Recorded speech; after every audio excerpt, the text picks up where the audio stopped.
Hello, hi, എല്ലാവർക്കും നമസ്കാരം. ഞാൻ ശ്രീലത ജയചന്ദ്രൻ. നമ്മൾ ഇന്നിവിടെ പറയാൻ പോകുന്നതെന്ന് പറഞ്ഞാൽ ഇൻഹെറിറ്റൻസിനെ കുറിച്ചാണ്.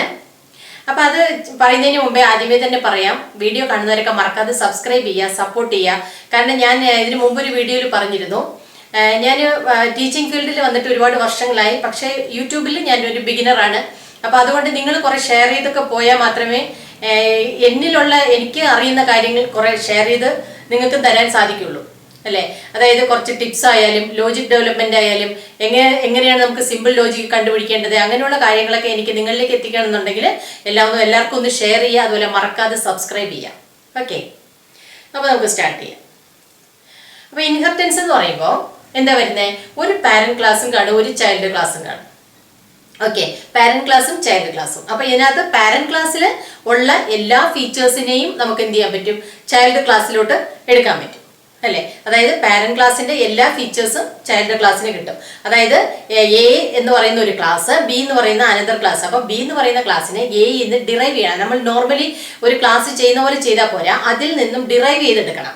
ഓക്കെ, അപ്പൊ അങ്ങനെ ഡിറൈവ് ചെയ്തെടുത്തു കഴിഞ്ഞാൽ നമുക്ക് എന്താവും? ഈ ബി എന്ന് പറയുന്ന ചൈൽഡ് ക്ലാസ് ആവും. അപ്പൊ ബിയുടെ ഒബ്ജക്റ്റിന്, ബി എന്ന് പറയുന്ന ക്ലാസിന്റെ ഒബ്ജക്റ്റിന് എയുടെ ഫീച്ചേഴ്സും കിട്ടും, ബിയുടെ ഫീച്ചേഴ്സും കിട്ടും. ഇതിന്റെ അഡ്വാൻറ്റേജസ് എന്ന് പറഞ്ഞു കഴിഞ്ഞാൽ, നമ്മളിപ്പോൾ ഒരു പ്രോജക്റ്റ് ഒക്കെ ചെയ്തു വരുന്ന സമയത്ത് നമ്മൾ കുറെ കാര്യങ്ങൾ ചെയ്തു. ഓക്കെ, ഒരു ക്ലാസ് ജനറേറ്റ് ചെയ്തു, അതിനകത്ത് കുറെ ഡാറ്റ മെമ്പേഴ്സും മെമ്പർ ഫംഗ്ഷനും ഒക്കെ കൊടുത്തു, പ്രോഗ്രാം ഒക്കെ കുറെ ചെയ്ത സമയത്താണ് അവർ നമുക്ക് കുറച്ച് ഡീറ്റെയിൽസും കൂടെ അഡീഷണൽ ആയിട്ട് തരുവാണ്. അപ്പൊ അങ്ങനെ അഡീഷണൽ ആയിട്ട് കുറച്ച് ഫീച്ചേഴ്സ് തന്നു കഴിഞ്ഞാൽ നോർമലി നമ്മൾ എന്താ ചെയ്യുന്നത്? ഇതിനെല്ലാം ഡിസ്റ്റർബ് ചെയ്തിട്ട് അതിനകത്ത് കുറെ ഡാറ്റ മെമ്പേഴ്സും കയറ്റും. അപ്പൊ ആ സമയത്ത് നമുക്ക് ഓട്ടോമാറ്റിക്കായിട്ട് നമുക്ക് മെമ്പർ ഫംഗ്ഷൻ എല്ലാം മാറ്റേണ്ടി വരും അല്ലെ. അപ്പൊ അങ്ങനെ മാറ്റേണ്ടി വരുന്ന സമയത്ത് നമുക്ക് പ്രോഗ്രാമിൽ ഒരുപാട് സ്ഥലങ്ങളിൽ നമുക്കത് കറക്ഷൻ ചെയ്ത് പോകേണ്ടി വരും അല്ലേ. അപ്പൊ അതിനെ നമുക്ക് അവോയ്ഡ് ചെയ്യാൻ വേണ്ടിയിട്ട് നമുക്ക് എന്ത് ചെയ്യാം? അതിനെ അങ്ങനെ തന്നെ നിലനിർത്തിക്കൊണ്ട് നമുക്ക് എന്ത് ചെയ്യും? ഇതിൽ നിന്നൊരു ക്ലാസ്സിനെ ഡിറൈവ് ചെയ്തിട്ട് അഡീഷണൽ ആയിട്ട് തന്ന ഫീച്ചേഴ്സ് ഒക്കെ നമ്മൾ ഇവിടെ കൊടുത്തു കഴിഞ്ഞാൽ എന്ത് ചെയ്യാൻ പറ്റും? നമുക്ക് ഈ ഡിറൈവ്ഡ് ക്ലാസിന്റെ ഒബ്ജക്റ്റ് ഉപയോഗിച്ചിട്ട് നമുക്ക് ബേസ് ക്ലാസിന്റെ ഫീച്ചേഴ്സും എടുക്കാൻ പറ്റും, ഡിറൈവ്ഡ് ക്ലാസിന്റെ ഫീച്ചേഴ്സും എടുക്കാൻ പറ്റും. മനസ്സിലായോ? അപ്പൊ അതിനാണ് എന്ത് ഉപയോഗിക്കുന്നത്? ഇൻഹെറിറ്റൻസ് എന്ന് പറയുന്ന ഫീച്ചർ നമ്മൾ ഉപയോഗിക്കുന്നത്. അതായത് കോഡ് റീയൂസബിലിറ്റിയാണ് നമ്മൾ ഇവിടെ ചെയ്യുന്നത്. ഓക്കെ, നമ്മൾ നേരത്തെ എഴുതി വെച്ചിരുന്ന കോഡിനെ നമുക്കിവിടെ റീയൂസ് ചെയ്യാൻ സാധിക്കും. മനസ്സിലായില്ലേ? അതാണ് ഇൻഹെറിറ്റൻസിന്റെ മെയിൻ ആയിട്ടുള്ള ഒരു ഫീച്ചർ എന്ന് പറയുന്നത്. അപ്പൊ ഇവിടെ നമ്മൾ പറഞ്ഞു വരുന്നത്, ഇവിടെ എ എന്ന് പറയുന്ന ഒരു ക്ലാസ് ഉണ്ട് അല്ലെ. ഇതിൽ നിന്നും ഒരെണ്ണം ഞാൻ ഡിറൈവ് ചെയ്യുന്നു, ബി എന്ന് പറയുന്ന അനദർ ക്ലാസ് ഞാൻ ഡിറൈവ് ചെയ്യുന്നു. അപ്പൊ ഇതിനകത്ത് കുറെ ഡാറ്റ മെമ്പേഴ്സും മെമ്പർ ഫംഗ്ഷനും ഉണ്ട്, ഇതിലും കുറെ ഡാറ്റ മെമ്പേഴ്സും മെമ്പർ ഫംഗ്ഷനും ഉണ്ട് അല്ലെ. അപ്പൊ ഈ എ എന്ന് പറയുന്ന ക്ലാസിന്റെ ഒബ്ജക്റ്റ് വെച്ചിട്ട് എയുടെ ഫീച്ചേഴ്സിനെ കംപ്ലീറ്റ് ആയിട്ട് ആക്സസ് ചെയ്യാൻ പറ്റും. അതുപോലെ ബിയുടെ ഒബ്ജക്റ്റ് വെച്ചിട്ട് ബിയുടെ ഫീച്ചേഴ്സിനെയും എല്ലാ ഡാറ്റ മെമ്പറിനെയും മെമ്പർ ഫംഗ്ഷനെയും ആക്സസ് ചെയ്യാൻ പറ്റും. അതുപോലെ തന്നെ എയുടെ എല്ലാ ഡാറ്റ മെമ്പറിനെയും മെമ്പർ ഫംഗ്ഷനെയും ബിയുടെ ഒബ്ജക്റ്റിന് ആക്സസിബിൾ ആണ്. മനസ്സിലായോ? അതാണ് എന്ന് പറയുന്നത് ഇൻഹെറിറ്റൻസ് എന്ന് പറയുന്നത്. ഓക്കെ, അപ്പൊ നമുക്ക് എങ്ങനെയാണ് ചെയ്യുന്നതെന്ന് നോക്കാം. ഓക്കെ, ഇവിടെ നമ്മൾ ഒരു ക്ലാസ് ഞാൻ ക്രിയേറ്റ് ചെയ്തു, ക്ലാസ് എ എന്ന് പറഞ്ഞ് ക്രിയേറ്റ് ചെയ്തു. ഓക്കെ, ഇതിൽ കുറേ ഫീച്ചേഴ്സ് ഞാൻ എഴുതിയതിന് ശേഷം ലാസ്റ്റിൽ എന്താണ്? ക്ലോസ് ചെയ്തു, ക്ലാസ് ക്ലോസ് ചെയ്തു. അത് കഴിഞ്ഞിട്ട് അനദർ ക്ലാസ് ഞാൻ ചെയ്യാണ്, ക്ലാസ് ബി എന്ന് പറഞ്ഞിട്ട് ചെയ്തു, കോളൻ എന്ത് കൊടുക്കാം? പബ്ലിക്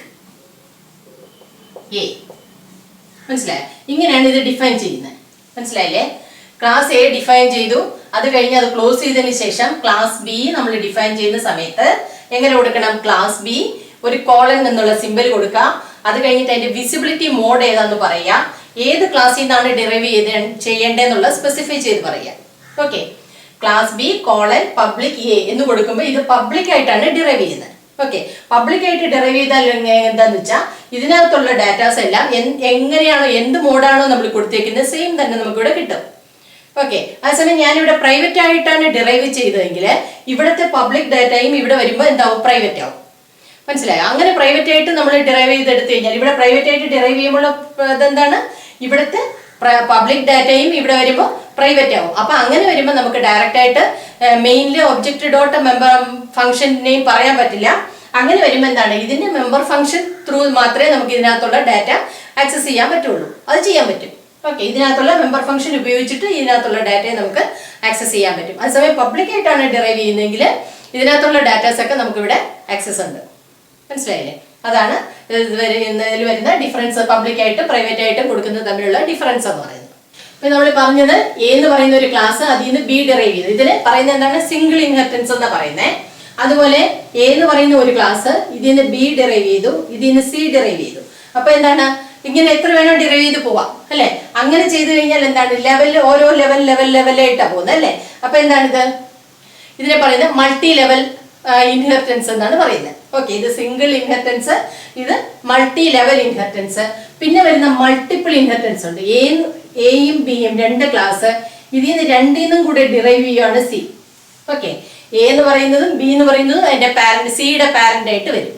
ഓക്കെ, ഇതിനെ പറയുന്നത് എന്താണ്? മൾട്ടിപ്പിൾ ഇൻഹെറിറ്റൻസ് എന്നാണ് പറയുന്നത്. പിന്നെ വരുന്നത് ഹൈറാർക്കി. ഹൈറാർക്കി മീൻസ് എന്താണ്? ട്രീ സ്ട്രക്ചർ അല്ലെ? എ എന്ന് പറയുന്ന ഒരു ക്ലാസ് ഇതിൽ നിന്ന് രണ്ടെണ്ണം ഡിറൈവ് ചെയ്തു, ബിയും സിയും ഡിറൈവ് ചെയ്തു. കണ്ടോ? ട്രീ സ്ട്രക്ചർ ആണ് അല്ലെ? ഇതിൽ നിന്ന് വേണമെങ്കിൽ ഇനിയും നമുക്ക് ബ്രാഞ്ചസ് കൊണ്ടുപോകാൻ പറ്റും. മനസ്സിലായില്ലേ? അതിനെയാണ് എന്ത് പറയുന്നത്? ഹൈറാർക്കിക്കൽ ഇൻഹെറിറ്റൻസ് എന്ന് പറയുന്നത്. നെക്സ്റ്റ് വൺ വരുന്നത് ഹൈബ്രിഡ് ആണ്. ഹൈബ്രിഡ് എന്ന് പറയുമ്പോൾ എന്താണ്? ഇതിന്റെ ഏതിനെങ്കിലും കോമ്പിനേഷൻ, മോർ ദാൻ വണ്ണിന്റെ കോമ്പിനേഷൻ വന്നു കഴിയുമ്പോൾ എന്തായി? ഹൈബ്രിഡ് ആയി. മനസ്സിലായോ? ഇപ്പൊ ഞാനിപ്പോ കൊടുക്കുകയാണ് എ എന്ന് പറയുന്ന ഒരു ക്ലാസ്, ഇതിൽ നിന്ന് രണ്ടെണ്ണം ഡിറൈവ് ചെയ്തു, ബിയും സിയും ഡിറൈവ് ചെയ്തു. ഇതിൽ നിന്ന് രണ്ടിൽ നിന്നും കൂടെ ഒരെണ്ണം ഡിറൈവ് ചെയ്തു, ഡി ഡിറൈവ് ചെയ്തു. കണ്ടോ? അപ്പൊ ഈ അപ്പർ പാർട്ട് ഇത്രയും നോക്കുമ്പോ എന്തായി? അപ്പർ പാർട്ട് ഇത്രയും നോക്കുമ്പോ എന്താണ്? ഹൈറാർക്കിക്കലായി അല്ലെ? ട്രീ സ്ട്രക്ചർ ആയി. അതുപോലെ ഈ ലോവർ പാർട്ട് നോക്കിക്കഴിഞ്ഞാലോ എന്താണ്? മൾട്ടിപ്പിൾ ഇൻഹെറിറ്റൻസ് ആയി. രണ്ട് പാരന്റിന് ഒരു ചൈൽഡ്. കണ്ടോ? അങ്ങനെ വന്നു. അപ്പൊ ഇത് പറയുന്നത് സിംഗിൾ ഇൻഹെറിറ്റൻസ് ആണ്, അതായത് ഒരു പാരന്റ് ഒരു ചൈൽഡ് വരെയാണ്.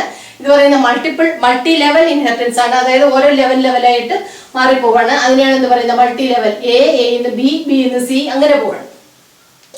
ഇത് പറയുന്നത് എന്താണ്? മൾട്ടിപ്പിൾ ഇൻഹെറിറ്റൻസ് ആണ്. മൾട്ടിപ്പിൾ ഇൻഹെറിറ്റൻസ് എന്ന് പറയുമ്പോൾ എങ്ങനെ വരെയാണ്? എയും ബിയും രണ്ട് പാരന്റ്, അതിൽ നിന്ന് ഒരെണ്ണം ഡിറൈവ് ചെയ്തു, അതാണ് സി. ഓക്കെ, ആ സി എന്ന് പറയുന്നത് ചൈൽഡ്. ഓക്കെ, അപ്പൊ ഇതിനെന്ത് പറയും? രണ്ട് പാരന്റ് വരുമ്പോൾ, അതായത് മോർ ദാൻ വൺ പാരന്റ് വന്നു കഴിഞ്ഞാൽ അതിനെ എന്താക്കാം? നമുക്ക് മൾട്ടിപ്പിൾ ഇൻഹെറിറ്റൻസ് എന്ന് പറയാം. പിന്നെ ഇത് വരുന്നത് ഹൈറാർക്കിക്കൽ ഇൻഹെറിറ്റൻസ് എന്ന് പറയും, അല്ലെങ്കിൽ ട്രീ സ്ട്രക്ചർ എന്ന് പറയാം.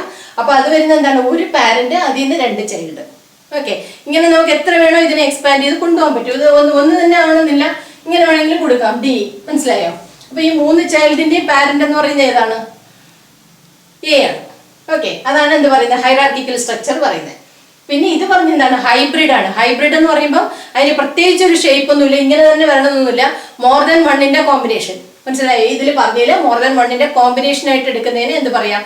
ഒരു പിന്നെ ഹൈബ്രിഡ് ഇൻഹെറിറ്റൻസ് എന്ന് പറയാം. അതായത് ഇവിടെ എ എന്ന് പറയുന്നതും ബി സി അല്ലെ? അപ്പൊ ഈ അപ്പർ പാർട്ട് നോക്കി എയും ബി സിയും നോക്കി കഴിയുമ്പോൾ എന്തായി?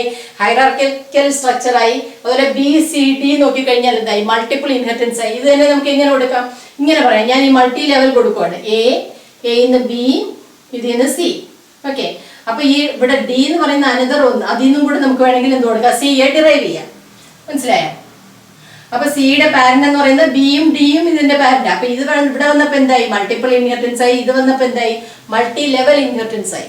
ഓക്കെ, അങ്ങനെ ഡിഫറെന്റ് ടൈപ്സിൽ, ഡിഫറെന്റ് കോമ്പിനേഷനിൽ നമുക്കത് ചെയ്യാൻ പറ്റും. എന്താണോ നമ്മുടെ യൂസേജ്, പ്രോഗ്രാമിന്റെ യൂസേജ് വരുന്നത്, അതനുസരിച്ചിട്ട് നമുക്ക് എന്ത് ചെയ്യാം? ഡിഫറെന്റ് ഇത് സ്ട്രക്ചർ നമുക്ക് അവിടെ കൺസ്ട്രക്ട് ചെയ്തെടുക്കാൻ പറ്റും. അതിനെയാണ് എന്ത് പറയുന്നത്? ഹൈബ്രിഡ് ഇൻഹെറിറ്റൻസ് എന്ന് പറയുന്നത്. ഓക്കെ, അപ്പൊ ഇൻഹെറിറ്റൻസിനെ കുറിച്ച് ഞാൻ പറഞ്ഞത് നിങ്ങൾക്ക് മനസ്സിലായി കാണുമെന്നാണ് ഞാൻ വിചാരിക്കുന്നത്. അപ്പൊ ഞാൻ പറഞ്ഞതുപോലെ എല്ലാവരിലേക്കും ഷെയർ ചെയ്ത് കൊടുക്കുക, മാക്സിമം സപ്പോർട്ട് ചെയ്യാം. എൻ്റെ ഐഡിയാസ് ഒക്കെ നിങ്ങൾക്ക് ഞാൻ ഷെയർ ചെയ്ത് തരുന്നതാണ്. ഓക്കെ, അപ്പൊ ഇതിന്റെ കൂടുതൽ എക്സാമ്പിൾ പ്രോഗ്രാം നമുക്ക് ലാബ് സെഷനായിട്ട് ചെയ്യുന്നുണ്ട്. അപ്പൊ കഴിഞ്ഞ ദിവസം കമ്പൈലേഴ്സിനെ കുറിച്ച് നമ്മൾ പറഞ്ഞിരുന്നു. ഏത് കമ്പൈലർ ഉപയോഗിച്ചിട്ട് വേണമെങ്കിലും ചെയ്യാം. നമുക്ക് യൂസേജ് ഏതാണോ നമുക്ക് ബെനിഫിറ്റ് തോന്നുന്നത് അതനുസരിച്ചിട്ട് നമുക്ക് ചെയ്യാം. പക്ഷേ ഉള്ള ഗുണം എന്ന് പറഞ്ഞാൽ ഇതിനകത്തെന്ന് പറഞ്ഞാൽ നമുക്ക് വിൻഡോസിന്റെ സൈഡിൽ നിന്നുള്ള ഹെൽപ്പ് കിട്ടാത്തതുകൊണ്ട് നമ്മൾ സിൻടാക്സ് കറക്റ്റായിട്ട് നമ്മൾ പഠിച്ചു വെക്കും. അതുകൊണ്ടാണ് ഞാൻ പിന്നെ ടർബോ C++ ഉപയോഗിക്കുന്നത്. ഏത് കമ്പൈലർ ഉപയോഗിച്ചിട്ട് വേണമെങ്കിലും ചെയ്യാം.